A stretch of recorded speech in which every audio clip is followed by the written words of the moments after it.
ಎಲ್ಲರಿಗೂ ನಮಸ್ಕಾರ. ಇವತ್ತು ಮಾವಿನ ಹಣ್ಣಿನಿಂದ ಕೊಂಕಣಿ ಶೈಲಿಯ ಆಂಬೆ ಉಪ್ಪುಕರಿ ಹೇಗೆ ಮಾಡೋದು ಅಂತ ತೋರಿಸ್ತಾ ಇದ್ದೇನೆ. ಮೊದಲಿಗೆ ಇಲ್ಲಿ ಕಾಡು ಮಾವಿನ ಹಣ್ಣನ್ನು ತಂದಿದ್ದೇನೆ, ಕಾಟು ಮಾವು. ಇದನ್ನು ಚೆನ್ನಾಗಿ ತೊಳೆದು ತಗೊಳ್ಬೇಕು.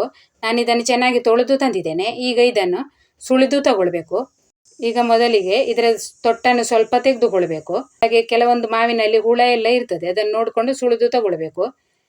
ಎಲ್ಲ ಮಾವಿನ ಹಣ್ಣನ್ನು ಈಗ ನಾನು ಸುಳಿದು ತಗೊಳ್ತೇನೆ. ಈಗ ನಾನು ಎಲ್ಲ ಮಾವಿನ ಹಣ್ಣನ್ನು ಸುಳಿದು ತಗೊಂಡಿದ್ದೇನೆ.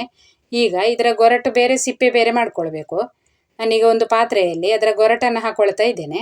ಮಾವಿನ ಹಣ್ಣಿನ ಸಿಪ್ಪೆಗೆ ಸ್ವಲ್ಪ ನೀರು ಹಾಕಿ ಚೆನ್ನಾಗಿ ಕಿವುಚಬೇಕು. ಅದರಲ್ಲಿದ್ದ ಮಾವಿನ ಹಣ್ಣಿನ ರಸ ಎಲ್ಲ ಸಿಗ್ತದೆ. ಈಗ ನಾನು ಕಿವುಚಿ ತಗೊಂಡಿದ್ದೇನೆ ನೋಡಿ, ಈ ತರ ರಸ ಸಿಕ್ಕಿದೆ. ಈಗ ಇದಕ್ಕೆ ಸ್ವಲ್ಪ ಮೆಣಸು ಕೂಡ ಹಾಕೊಳ್ಬೇಕು. ಉಪ್ಪು ಹುಳಿ ಖಾರ ಇದ್ರೆ ತುಂಬ ರುಚಿಯಾಗಿ ಆಗ್ತದೆ. ನೀವು ಮೆಣಸು ಬೇಕಿದ್ರೆ ಹಾಕ್ಕೊಳ್ಬೋದು. ನಾನಿಲ್ಲಿ 3ರಿಂದ 4 ಹಸಿ ಮೆಣಸು ಕಟ್ ಮಾಡಿ ಹಾಕಿದ್ದೇನೆ. ಹಾಗೆ ಇದಕ್ಕೆ ಬೆಲ್ಲವನ್ನು ಹಾಕ್ಕೊಳ್ಬೇಕು. ತೆಳು ಬೆಲ್ಲವನ್ನು ನಾನು ಹಾಕ್ಕೊಳ್ತಾ ಇದ್ದೇನೆ.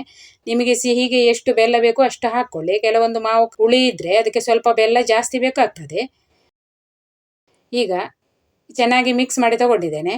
ಈಗ ಇದಕ್ಕೆ ರುಚಿಗೆ ತಕ್ಕಷ್ಟು ಉಪ್ಪನ್ನು ಹಾಕೊಂಡು ಮಾವಿನ ಹಣ್ಣನ್ನು ಬೇಯಿಸಿ ತಗೊಳ್ಬೇಕು. ಈಗ ಇದಕ್ಕೆ ಮುಚ್ಚಳ ಮುಚ್ಚಿಟ್ಟು ಕುದಿಸಿಕೊಳ್ಳುವ. ಈಗ ಇನ್ನೊಂದು ಬೌಲಲ್ಲಿ 1 ಚಮಚ ಆಗುವಷ್ಟು ಮೈದಾ ಹಿಟ್ಟನ್ನು ತಗೊಂಡಿದ್ದೇನೆ. ಮೈದಾ ಹಿಟ್ಟು, ಅಕ್ಕಿ ಹಿಟ್ಟು ಅಥವಾ ಕಾರ್ನ್ ಫ್ಲೋರ್ ಯಾವುದನ್ನು ತಗೊಂಡ್ರೂ ಆಗ್ತದೆ. ನಾನಿಲ್ಲಿ 1 ಚಮಚ ಆಗುವಷ್ಟು ಮೈದಾ ಹಿಟ್ಟನ್ನು ತಗೊಂಡಿದ್ದೇನೆ. ಅದಕ್ಕೆ ಈಗ ನೀರು ಹಾಕಿ ಅದನ್ನು ಚೆನ್ನಾಗಿ ಕಲಸಿ ತಗೊಳ್ಬೇಕು. ಗಂಟಿಲ್ಲದ ಹಾಗೆ ಕಲಸಿಕೊಳ್ಬೇಕು. ಈಗ ಗಂಟಿಲ್ಲದ ಹಾಗೆ ನಾನು ಕಲಸಿಕೊಂಡಿದ್ದೇನೆ.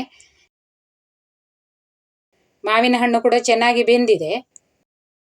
ಮೈದಾ ಹಿಟ್ಟಿನ ಮಿಶ್ರಣವನ್ನು ಅದರಲ್ಲಿ ಹಾಕ್ಕೊಂಡು ಕೈ ಆಡಿಸ್ತಾ ಇರಬೇಕು.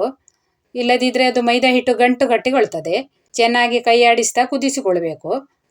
ಚೆನ್ನಾಗಿ ಕುದಿದ ಮೇಲೆ ಗ್ಯಾಸ್ ಆಫ್ ಮಾಡಬೇಕು. ಈಗ ಚೆನ್ನಾಗಿ ಕುದೀತಾ ಉಂಟು. ಈಗ ಗ್ಯಾಸ್ ಆಫ್ ಮಾಡ್ತಾ ಇದ್ದೇನೆ. ಈಗ ಇದಕ್ಕೊಂದು ಒಗ್ಗರಣೆ ಹಾಕಬೇಕು. ಒಗ್ಗರಣೆಯನ್ನು ನಾನು ತುಪ್ಪದಲ್ಲಿ ಹಾಕ್ತಾ ಇದ್ದೇನೆ. ತೆಂಗಿನ ಎಣ್ಣೆ ಇದ್ದರೆ ನೀವು ಅದರಲ್ಲಿ ಹಾಕ್ಕೊಂಡ್ರೂ ಆಗ್ತದೆ. ಈಗ 2 ಚಮಚ ಆಗುವಷ್ಟು ತುಪ್ಪವನ್ನು ಬಿಸಿ ಮಾಡಿದ್ದೇನೆ. ಅದಕ್ಕೆ 1 ಚಮಚ ಆಗುವಷ್ಟು ಸಾಸಿವೆ ಹಾಕ್ಕೊಳ್ಬೇಕು. 1 ಚಮಚ ಆಗುವಷ್ಟು ಉದ್ದಿನಬೇಳೆಯನ್ನು ಹಾಕ್ಕೊಳ್ಬೇಕು. ಈಗ ಉದ್ದಿನಬೇಳೆ ಮತ್ತು ಸಾಸಿವೆಯನ್ನು ಸ್ವಲ್ಪ ಹೊತ್ತು ಹುರಿದು ತಗೊಳ್ಬೇಕು. ಸಾಸಿವೆ ಸಿಡಿದು ಉದ್ದಿನಬೇಳೆಯ ಕಲರ್ ಚೇಂಜ್ ಆಗಬೇಕು. ಆಮೇಲೆ 1 ಮೆಣಸನ್ನು ಕಟ್ ಮಾಡಿ ಹಾಕ್ಕೊಳ್ಬೇಕು. ಮತ್ತೆ 1 ಕಡ್ಡಿ ಕರಿಬೇವು ಹಾಕಿ ಒಂದು ಅರ್ಧ ಚಮಚ ಆಗುವಷ್ಟು ಹಿಂಗು ಪುಡಿಯನ್ನು ಹಾಕ್ಕೊಂಡು ಒಗ್ಗರಣೆ ಮಾಡ್ಕೊಳ್ಬೇಕು. ಈ ಒಗ್ಗರಣೆಯನ್ನು ಬೇಯಿಸಿಟ್ಟ ಮಾವಿನ ಹಣ್ಣಿಗೆ ಹಾಕಿ ಚೆನ್ನಾಗಿ ಮಿಕ್ಸ್ ಮಾಡಬೇಕು. ರುಚಿಯಾದ ಆಂಬೆ ಉಪ್ಪುಕರಿ ರೆಡಿ ಆಗ್ತದೆ. ಈಗ ಇದು ಸ್ವಲ್ಪ ತೆಳ್ಳಗೆ ನಿಮಗೆ ಕಾಣ್ತಿರ್ಬೋದು. ತಣಿದ ಮೇಲೆ ತುಂಬ ದಪ್ಪಾಗಿ ಆಗ್ತದೆ. ರುಚಿಯಾದ ಆಂಬೆ ಉಪ್ಪುಕರಿ ರೆಡಿ ಆಗಿದೆ. ನೀವು ಈ ಥರದ ಆಂಬೆ ಉಪ್ಪುಕರಿ ಮಾಡಿ ನೋಡಿ. ವಿಡಿಯೋ ಇಷ್ಟ ಆದರೆ ಲೈಕ್ ಮಾಡಿ. ಹಾಗೆ ಚಾನೆಲನ್ನು ಸಬ್ಸ್ಕ್ರೈಬ್ ಮಾಡದವರು ಸಬ್ಸ್ಕ್ರೈಬ್ ಮಾಡ್ಕೊಳ್ಳಿ. ನಿಮ್ಮ ಅನಿಸಿಕೆಯನ್ನು ಕಮೆಂಟಲ್ಲಿ ತಿಳಿಸಿ. ವಿಡಿಯೋ ನೋಡಿದ ಎಲ್ಲರಿಗೂ ಧನ್ಯವಾದಗಳು.